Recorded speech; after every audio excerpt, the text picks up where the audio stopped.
pwede na daw pag-usapan yung mga nangyari. Good luck, Pwede good na luck, good pag-usapan luck. yung mga nangyari. Oh, Skip! Dapat ka na. Alam ka naman pansin. Kunahin yun, yung cup. 13? 9, tapos binalitan ko. Joshua, 13. Oh? Sabi ko. Eh kasi magaling siya sa music eh. Kayo, 13? Ikaw rin? May nag-aaral dalawa to lang na mali. May dalawa lang na... So, 11 ka? Ano? Ito, magaling. 13. Saan? Kasi ako si Maris din eh.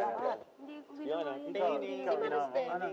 Eh kasi in-aspect ko na pag-usapan. Ginawa niyo? In-aspect ko naman eh. Tsaka, ako, 9. Di ba? Pwede ka pinalitan ko dalawang baso naging bilis. Hindi na kasha, bro. Nasira ko yung pants ko. Like, yung laking nataputas. Ako rin yung butas. Hindi ka siya. Nakita kita eh. Tsaka, when I saw the pencil, sabi ko, May teknik ko. Ginagano ko yung pants sa carpet. bro, hanggang dito. Sinangat kong ganun. Hindi ka siya sa akin yung pens. Kaya sa CU sa lapas. Tapos alam niyo ano, yung sa third box, yung dust thinner. Hindi ko alam yung name. Ako pag sa alikabok. Tapos isa wala yung kamay, yung sa kamay. Sabi ko, Pag-linis sa alikabok. Sabi ko, panilinis na yung best. Buhay ka ba? Pero yung prutas, hindi ko alam yung rambutan. Yung name. Ayun ako dinalat. Alam ko yung prutas. Kaya nasabi ko, gusto ko yan yung red. Gano'n katagal ng iyo kada isa? Bro, super fast. Pero yung prutas, hindi ko alam yung pangalan. Hindi nakatapos yun. Ayaw ko na ng rambutan. Pagsunod ng daga, Rambutan. Office space lang. Mga furniture. Ako yung sa kamay, sabi ko turtle. Kamay! Ay, nawakan mo talaga. Akong ganun lang. Kapabilis ka?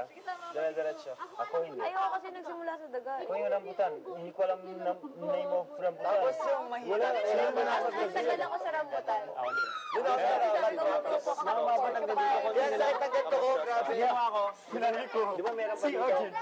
Ginawa ko din ko. Puro Nagano ko, bro. Pagkagalan ko, di ba Hanggang dito, daga? mabot sa Oo, may kagawa ko ng daga nang hindi ko nalalaman. Sabi ko, daga yun eh. Daga eh. Daga eh. Narinig mo ako nun, no? You need to find pieces. Tapos kinuha yung pieces. Kala ko, you have to find the pieces. Hindi yung pangalan ng gano'n. Oo, kala ko may hahanapin. Kaya yung una kong daga, gumanon ako. Hindi ko pinansin yung daga. Alam ko na may daga. So, wala na ako mahanap. Puro wiwi. Amoy ko na yung daga. Tapos, Nung binuksan kasi, inamoy ko ng gano'n. Tapos may naamoy ako na something na amoy ahas. Kaya natakot akong gumanon. Pero dire-diretso pa rin ako ng gano'n kasi hindi mo maglalagay si kuya ng iya sa ako tinanong ko pa yung